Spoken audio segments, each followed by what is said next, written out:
Assalamualaikum warahmatullahi wabarakatuh. Selamat pagi. Jumpa lagi bersama kami Alpha Team yang beranggotakan Yolando Asri Irbenca GG, Taifatul Ulum, dan Citra Pangestu. Oke, pada kesempatan kali ini kami akan menjelaskan UI test menggunakan Selenium. Next. Nah, apa itu Selenium? Jadi, Selenium IDE adalah aplikasi untuk melakukan pengujian web secara otomatis. Cara kerja Selenium yaitu dengan merekam aktivitas user pada web yang diuji. Aktivitas yang direkam tersebut dapat disimpan dan dapat dijalankan kembali oleh user. Next. Kenapa kita memilih Selenium? Ada beberapa alasan. Yang pertama adalah Selenium merupakan tools yang bersifat open source. Jadi, karena sifatnya open source, kita bisa mendownload dan menggunakan berbagai fitur yang tersedia secara gratis. Yang kedua, Selenium itu support dengan beberapa bahasa pemrograman dan framework. Terus berikutnya, Selenium itu cukup fleksibel. Kemampuannya untuk regrouping dan refactoring test case dapat membantu kita, para developer dan tester, untuk mempercepat perubahan kode, mengecek dan mengurangi kode, dan meminimalkan komplikasi. Kemudian yang keempat, Selenium bisa digunakan pada berbagai browser dan sistem operasi. Dengan Selenium, kita bisa melakukan tes di berbagai sistem operasi, seperti Windows, Mac, atau Linux. Karena pengujian dilakukan pada web browser, maka Selenium dapat melakukan pengujian menggunakan browser apa saja. Misalnya Mozilla Firefox, Internet Explorer, Google Chrome, Safari, atau Opera. Next. Persiapan tools. Kita yang pertama adalah mendownload IDE pengguna untuk Chrome. Ada linknya di situ. Ada juga kita bisa mendownload IDE pengguna untuk Firefox. Ada juga pada link tersebut. Oke, next. Selanjutnya kita download IntelliJ IDEA, ada di linknya di bawah. Dan juga jangan lupa untuk download Java-nya pada link tersebut. Next. Nah, study case kita yaitu pada website Sitingting. Bisa diakses melalui https://sitingting.web.id. Next. Apa saja sih yang bakalan kita uji menggunakan Selenium? Yang pertama adalah tes prompt login, kemudian tes script barang, tes script artikel, tes check label user, dan terakhir tes checklist quiz. Di sini sesuai kriteria, ada 4 kriteria yang harus berhasil atau sukses, dan satunya fail. Selanjutnya akan dijelaskan oleh rekan saya, Yolando. Adapun langkah-langkah yang pertama itu kita buat project baru. Di sini karena menggunakan project Java, jadi kita menggunakan IDE-nya itu IntelliJ. Jika teman-teman menggunakan Python atau C++ atau dengan bahasa lainnya, silakan teman-teman sesuaikan sendiri untuk IDE-nya. Lalu langkah kedua itu kita buat skenario-nya. Nah, skenario ini ibaratnya alurnya gitu. Apa sih yang langkah-langkah yang bakalan test gitu pada suatu case gitu.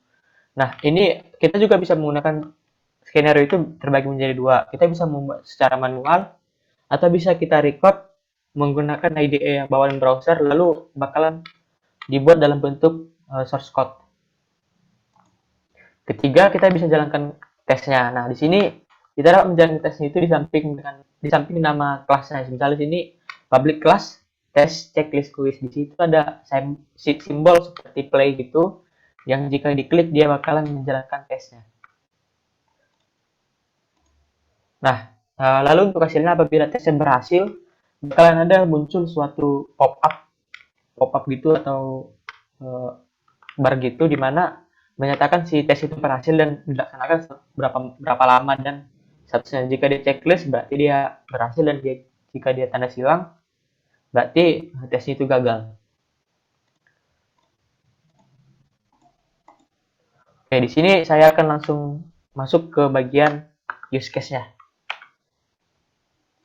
Nah, untuk website yang kita tes tadi itu sama yang saya bilang menggunakan Sitingting, di mana kita dapat melakukan beberapa use case test seperti mengecek data user, create artikel, create barang maupun mengecek list quiz. Nah, yang pertama kita lakukan itu tentu membuat project-nya dulu, seperti yang sudah saya bilang sebelumnya. Teman-teman bisa membuka IntelliJ-nya lalu klik new, open project. Nah, lalu teman-teman pilih yang Maven. Lalu klik next, beri nama sesuai dengan apa yang teman-teman inginkan. Nah, karena saya sudah ada, jadi tidak perlu membuatnya lagi. Nah, lalu pada folder tes, tambahkan di sini apa yang tas-tas yang bakalan kita tes itu. Karena di sini tuh seperti skenario sebelumnya itu udah ada 5, yang checklist quiz, cek tabel, sampai ke tes login. Nah, lalu kita siapin skenario-nya. Nah, untuk skenario ini kita bagi menjadi dua. Kita bisa membuat klik manual atau kita bisa menggunakan IDE bawaan browser ya. Nah, seperti ini. Ini nanti kita rekam si websitenya dan si IDE-nya bakal memberikan alur-alur yang bakal siap kita gunakan. Kita juga bisa ekspor ke dalam bentuk codingan Java atau yang kita butuhin. Contohnya itu seperti ini. Nah, ini merupakan hasil terjemahan dari yang Selenium IDE bawaan browsernya. Ini kan alurnya tadi cuman alur beruntung gitu seperti tree. Nah, bisa diterjemahkan dalam bentuk bahasa pemrograman. Di sini menggunakan Java. Teman-teman juga bisa memilih ekspor ke menggunakan bahasa seperti Python, bahasa C, dan lain sebagainya. Nah, apabila kita sudah membuat tes skenario-nya, kita sebelum kita jalankan, kita beda dulu kodenya. Di sini itu ada tes ulang login, di mana kita akan melakukan tes apabila kita memasukkan password yang salah. Nah, yang pertama kita lakukan itu, kita inisialisasi dulu si Selenium-nya. Kita panggil dulu si driver-nya, web driver-nya, agar dia bakalan menjalankan si Google Chrome. Nah, setelah itu kita tentukan URL yang bakalan kita hit. Nah, di sini kita hit itu si website login-nya. Lalu kita set dimensi layar default-nya itu ukuran 920 x 1080 pixel. Lalu setelah dia muncul, isi pada bagian ID-nya itu yang bagian email, isikan email yang ini. Lalu untuk passwordnya itu isikan juga password yang ini. Nah, lalu cari elemen yang bernama button. Lalu lakukan klik. Nah, setelah itu eh, cari di dekat bodinya, cari juga keterangan password Anda salah. Jika password Anda salah muncul, berarti tes tersebut merupakan berhasil. Nah, apabila kita jalankan itu, kira-kira begini.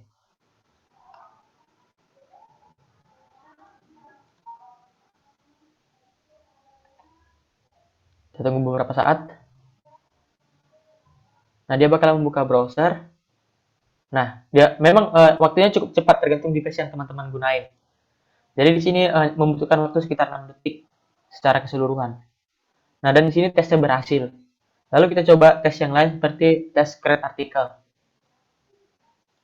Kita jalankan lagi.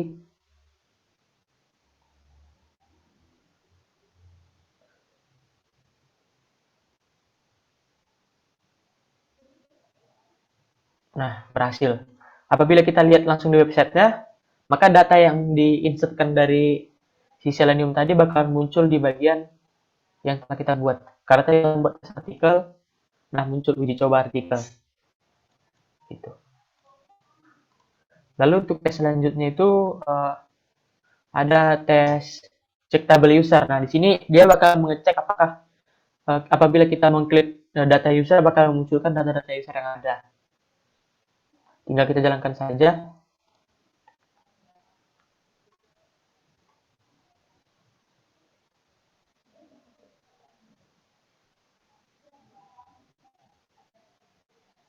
Nah, kalau dilihat secara sekilas, dia membuka data user yang ada di sini. Nah, dia pertama login, lalu mengklik data user yang ada di sini. Oke. Lanjut ke tes yang selanjutnya. Di sini tes create barang. Nah, untuk create barang ini flow-nya itu pertama kita login dulu, isi email dan password, lalu pilih ke barang, lalu buat create barang. Nah, masukin beberapa yang diperlukan untuk membuat si barangnya. Nah, lalu kita jalankan tes yang sudah kita buat atau skenario yang telah kita buat.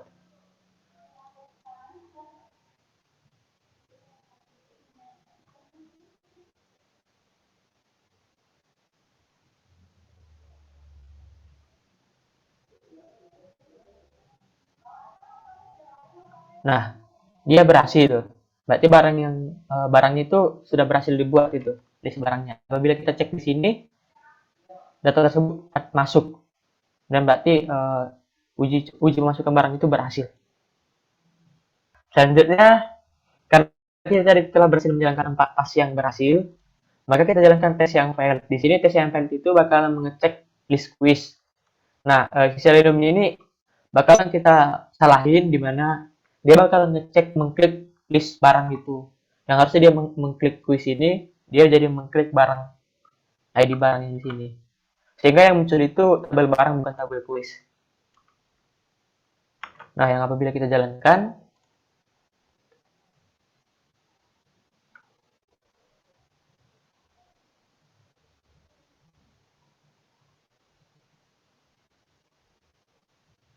nah, dia di sini memunculkan error atau memunculkan kesalahan. Di mana yang kita harapkan itu dia bakal memunculkan tabel quiz, tapi yang dimuncul itu malah tabel barang.